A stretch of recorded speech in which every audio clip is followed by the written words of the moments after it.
Mwanga TV, sauti ya maisha.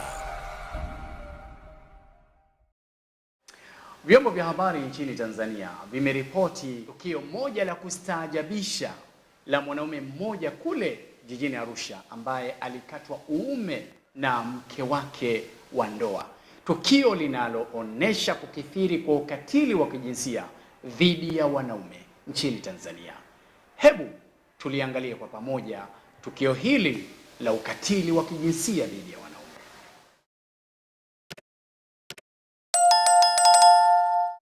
Tuna vita naye. Sasa tukajifunika kwenye blanketi. Usiku muda saa 7 akaanza kunitomaza. Ilivyosimama akaishika kisu akaikatia chini yote. Tukio kama hilo na matukio mengine zaidi ambayo yamekuwa yakiripotiwa sehemu mbalimbali nchini Tanzania yanaashiria unyanyasaji pamoja na ukatili wa kijinsia unaofanywa dhidi ya wanaume. Ni ngumu sana kuamini kwamba wanaume wananyanyaswa na wanafanyiwa ukatili wa kijinsia, lakini mifano yote hiyo inaonyesha kwamba sasa dunia imebadilika. Wakati ule tulipokuwa tukisikia kauli mbalimbali pamoja na sauti mbalimbali za wanawake wakilia kwamba wananyanyaswa na wanaume, leo tunavisikia vilio vya wanaume wakifanyiwa ukatili wa kijinsia na wanawake. Je, chanzo cha ukatili huo dhidi ya wanaume unasababishwa na nini? Amani ya Mungu iwe juu nawe. Jina langu ni Hamza Shabani Lusambo. Karibu sana tuweze kuangazia sababu mbalimbali zinazopelekea kukithiri kwa unyanyasaji wa kikatili dhidi ya wanaume. Sababu ya kwanza ni msongo wa mawazo unaopelekea tatizo la afya ya akili. Tunapozungumzia afya ya akili, sio uchizi wala uenda wazimu. Afya ya akili, wataalamu wameweza kuizungumzia kwamba katika watu 10 unawaona, mmoja tayari ana tatizo la afya ya akili. Afya ya akili ni ule msongo wa mawazo, kwa maana ya stress, ambao unamfanya mtu akose amani, na bahati iliyokuwa mbaya inampelekea yeye kufanya baadhi ya mambo ambayo kibinadamu au katika hali ya kawaida anaweza asiyafanye mambo hayo. Baadhi ya wanawake wamekuwa na msongo wa mawazo ambao unasababishwa na mambo mengi, ikiwemo migogoro katika ndoa au familia, ikiwemo kuchitiwa na wanaume. Lakini pia migogoro hiyo imekuwa ikisababishwa na hali ngumu ya maisha katika familia pamoja na ndoa.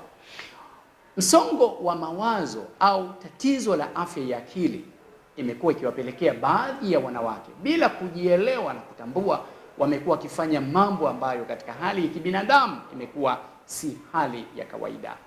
Baadhi yao wamekuwa wakichukua visu na kuwachoma waume zao, na baadhi yao, kama tukio hilo lililoripotiwa, wamekuwa wakitumia hasira katika kuchukua visu na kuzikata nyeti za waume zao. Suluhisho la changamoto hii ni kwamba kila mwanajamii anatakiwa kuelewa anapokuwa na stress au msongo wa mawazo afanye nini ili aweze kuepukana na hayo mambo ambayo yanaweza kuyafanya mwisho wa siku yakamletea matatizo makubwa. Sababu ya pili ni matumizi ya ulevi yanayosababisha migogoro na hasira ndani ya familia. Baadhi ya wanaume tumekuwa tukiwashuhudia wakilewa, ulevi ambao umekithiri kiasi ambacho wanapotumia ule ulevi unawapelekea wao kusababisha migogoro katika familia. Na migogoro hii inasababishwa na usaliti ambao kuna wakati wanaufanya baada ya kulewa.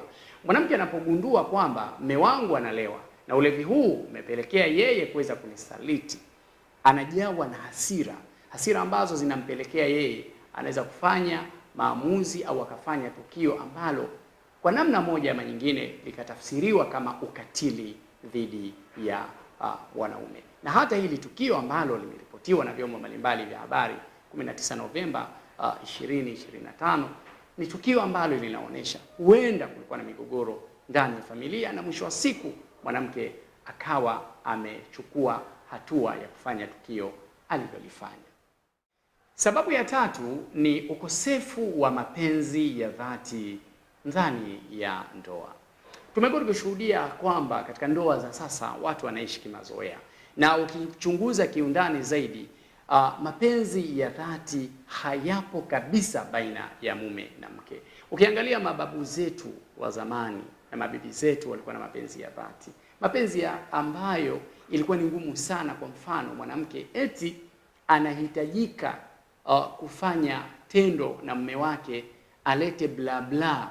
Lakini mapenzi ya dhati kukosekana kwake katika zama tulizokuwa nazo inapelekea baadhi ya wanandoa kukosa hisia dhidi ya wenzi wao, na hata pale mtu mmoja anapotaka tendo, hasa mwanaume kwa mfano anapotaka tendo, yule mwanamke anakuwa hana hisia, hayuko radhi kulifanya lile tendo, jambo ambalo kwa namna moja ama nyingine inaweza kumfanya mwanaume, kwa sababu yeye ni mwanaume na anajua huyu ni mke wangu na lazima nifanye tendo hili kwa sababu sina sehemu ya kufanya, anatumia nguvu. Akitumia nguvu, mwanamke anatumia njia mbadala, isikwemo njia kama hizo ambazo tumeweza kuzisikia kutoka sehemu mbalimbali ambazo zinaashiria kabisa ukatili dhidi ya wanaume. Sababu ya 4 na ya mwisho kwa leo ni kuwa jamii ina mtazamo hasi kwamba mwanaume hawezi kufanyiwa unyanyasaji wala ukatili wa kijinsia, jambo ambalo sio kweli.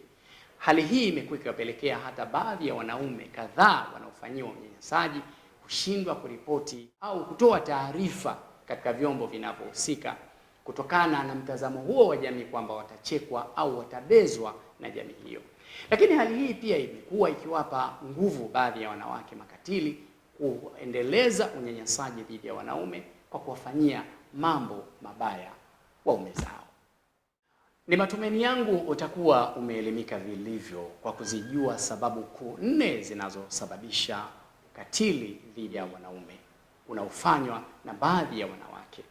Hivyo basi, lazima wanaume wote wanaofanyiwa ukatili huo wasione aibu kwenda kuripoti matukio mbalimbali ya kikatili pamoja na unyanyasaji yanayofanywa na baadhi ya wanawake.